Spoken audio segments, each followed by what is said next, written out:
The year was 1987.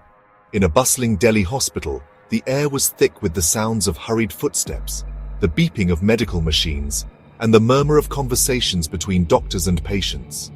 It was a place of healing, where lives were saved and hope was restored. Amidst this hive of activity, a radiotherapy machine stood silent. Once a beacon of hope for many, it now sat unused, a relic of the past. It had served its purpose, treating countless patients over the years. Many had walked out of the hospital's doors, grateful for the life-saving treatments they had received. But now, deemed obsolete by advancing technology, it was sold off. The hospital needed space for newer, more advanced equipment. The buyer? A scrap dealer from the crowded Shadara district.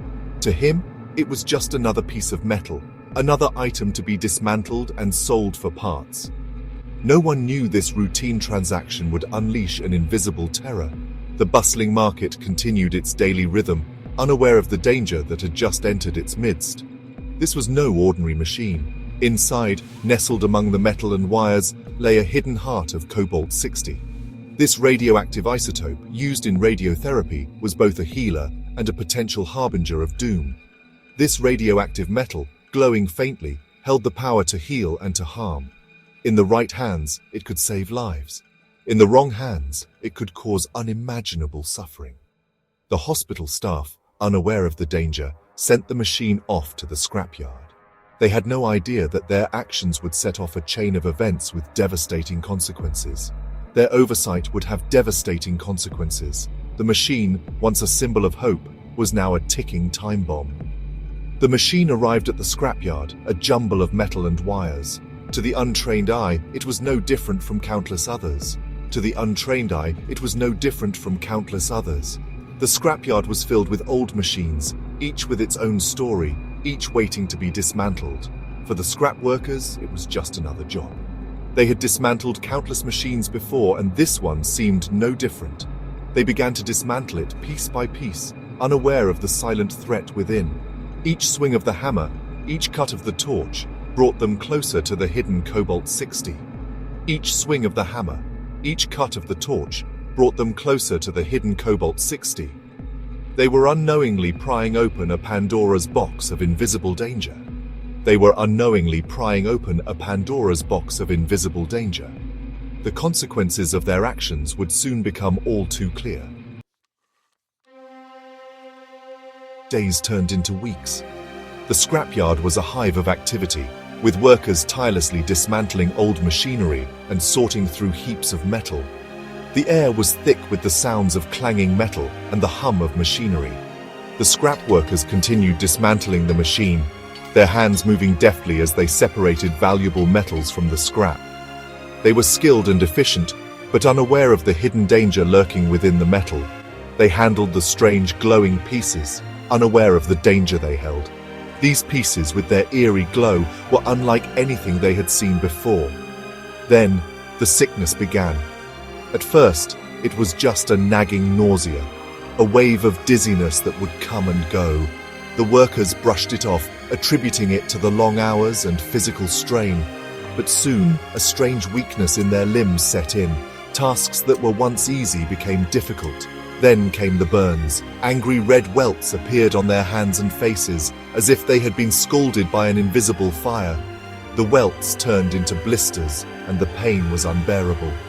Their skin felt like it was on fire, and no amount of water or ointment could soothe the burning sensation. Their hair began to fall out in clumps.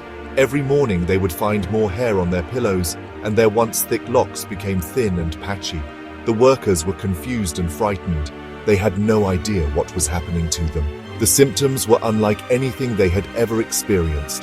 What was happening to them? They questioned each other, trying to find a common cause. Was it something they ate? Something in the air? They were desperate for answers. They had no idea they were caught in the grip of an invisible enemy, silently attacking their bodies from within. Panic spread through the scrapyard as more workers fell ill. Rumors flew. Some thought it was a strange disease, others believed it was a curse. The fear and uncertainty grew with each passing day. Was it a strange disease? A curse? No one suspected radiation. The idea of radiation poisoning was far from their minds. They had never encountered anything like it before. It was an invisible enemy, silently attacking their bodies. The pain and suffering were relentless, and there seemed to be no escape. They had inhaled it, touched it, carried it home on their clothes. The contamination spread beyond the scrapyard, affecting their families and loved ones. The deadly Cobalt-60 was making its presence known, but no one knew what they were dealing with. The silent killer had infiltrated their lives, and the true extent of the danger was yet to be realized. Word of the strange illness reached a local medical officer. The news was troubling, and the symptoms described were unlike anything he had encountered before.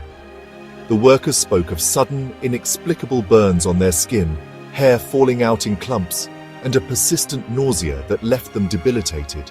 He listened intently to the workers' stories, noting every detail with growing concern. Each account painted a picture of a mysterious and severe affliction that seemed to be spreading among them. The burns, the hair loss, the nausea. Something wasn't right. These symptoms were not typical of any common illness or workplace injury. They hinted at a more insidious cause, something that lurked unseen and undetected. He suspected something more sinister than a common ailment. The pattern of symptoms suggested exposure to a harmful agent, but what could it be? His mind raced through the possibilities, each more alarming than the last. He ordered tests, his mind racing with possibilities. Blood samples, tissue samples, anything that could provide a clue. The urgency of the situation demanded swift action, and he knew time was of the essence. The results confirmed his worst fears: radiation poisoning. The levels detected were dangerously high, indicating prolonged exposure. This was no ordinary contamination. It was a public health crisis in the making. The news hit the community like a bombshell. Radiation. The very word struck fear into the hearts of everyone. It was an invisible killer, a silent threat that could not be seen or smelled, but its effects were devastating. An invisible killer was loose in their midst. The streets, once bustling with activity, now lay eerily silent. The radiation hazard symbol became a grim reminder of the danger that lurked in the shadows. Fear and panic gripped the city. People were afraid to leave their homes, unsure of where the danger lay. The once vibrant community was now paralyzed by fear, each person wondering if they would be the next victim. The scrapyard, once a hive of activity, was now a ghost town, cordoned off with barbed wire. It had become the epicenter of the crisis, a place to be avoided at all costs. People spoke in hushed tones, afraid of the unseen danger. Conversations were filled with speculation and fear as the community tried to make sense of the unfolding disaster. The Indian Atomic Energy Commission descended upon the scrapyard. Their presence brought a glimmer of hope, but also underscored the severity of the situation. This was no longer a local issue. It had drawn national attention. Scientists in protective suits, armed with Geiger counters, swarmed the area.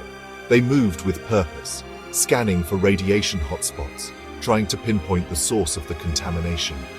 They were on a desperate mission to contain the invisible threat. Every second counted as they worked tirelessly to prevent further exposure and to protect the community from the unseen danger that had already caused so much harm.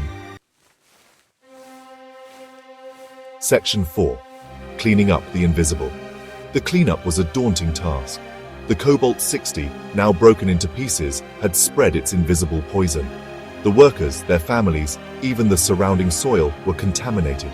Every scrap of metal, every grain of sand had to be treated as hazardous waste. It was a race against time, a fight for lives hanging in the balance. The scrap workers, their bodies ravaged by radiation sickness, were hospitalized. Doctors worked tirelessly, but the damage was done. 2 workers, their bodies overwhelmed by the invisible assault, succumbed to their injuries. Others faced a lifetime of health problems, cancer, infertility, weakened immune systems. Their futures were forever tainted by the invisible enemy. Section 5. A legacy of fear and change. The Delhi Cobalt-60 catastrophe was a wake-up call. It exposed a dangerous lack of awareness and regulation surrounding radioactive materials. The incident left an indelible mark on the city, a chilling reminder of the invisible dangers lurking in our midst. The fear lingered long after the scrapyard was decontaminated, In the aftermath, India overhauled its regulations on handling and disposing of radioactive materials. Stricter protocols were implemented and training programs were established. The government, shamed by the tragedy, vowed to prevent such a catastrophe from happening again. But the human cost was etched in the hearts of the victims and their families, a somber reminder of the day the invisible turned deadly.